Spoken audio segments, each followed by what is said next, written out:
And let's take a look at what, to me, got out of Patrick Dlamini.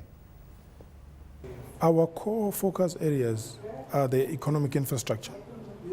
With economic infrastructure, we refer to transport as a sector, which covers harbors, as in sea freight. We're talking to airports. We're talking into road. We're talking into rail infrastructures. We're talking into the general aviation infrastructure. That is just the transport sector. Then you also are looking at the bulk water infrastructure. As you know that in the rest of the continent, we still have a very long way to go in terms of potable water and quality water actually for our people on the continent. We believe we can play a much more role, and there's a huge gap and funding requirement with regards to the water infrastructure in the rest of the continent. We're also looking at ICT. You look at developed countries and look at in terms of the rest of the continent, in so much as we have able to see advances around the areas of cellular phone, but in terms of the general ICT, internet, and broad ICT infrastructure, we're still way behind. And we want also to get into that space and make sure that we're able actually to fund the infrastructure around the telecom areas.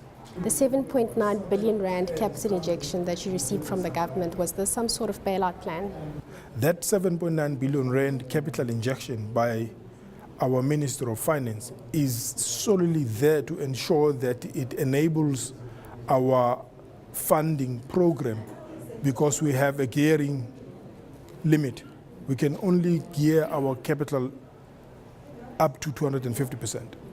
So if you hit that limit, you need a capital injection so that you can be able to then further grow your funding programs. One of the reasons you had the briefing today was to dispel some of the allegations, especially with regards to misappropriation of funds to the tune of about 8 billion rand. Can you maybe give us a bit of clarity around that? There's actually that flying or wandering albatross, actually, which talks to the 8 billion rand fraud around the school bill program. We don't even know where it's coming from, because currently the total amount, the budget amount that we have to spend on the 49 schools that we're building was 688 million rand. And of that to date, we've only spent about 556 million rand. And we are very confident that by the time we finish all the school bill program, we still have saved the government some money that actually we can be able to give back to the Department of Basic Education. So we've been very efficient, and we had made sure that actually we do that within the parameters of the PFMA. Restructuring is always a painful process, and you have introduced severance packages as well as early retirement. With regards to your severance packages, about 161 employees have already left. Are you not afraid that you may have let go of some very critical skills? In terms of the skill set that the bank has, we still have our primary skill set and the core skill set that we need in terms of us growing and pursuing our growth strategy. And yes, there will be areas where we need to further capacitate our existing employees and enhance and augment certain areas with the much more advanced and experienced skills.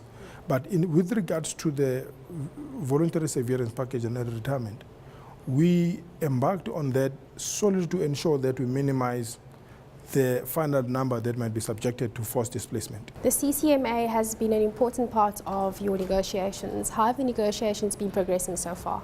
It has been, but I think inherently in such a process, you will always find the pushing and shoving.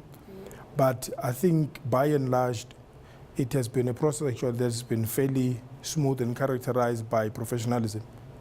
Yes, there will be areas where we agree to disagree, but we're quite actually happy with how the process has unfolded so far.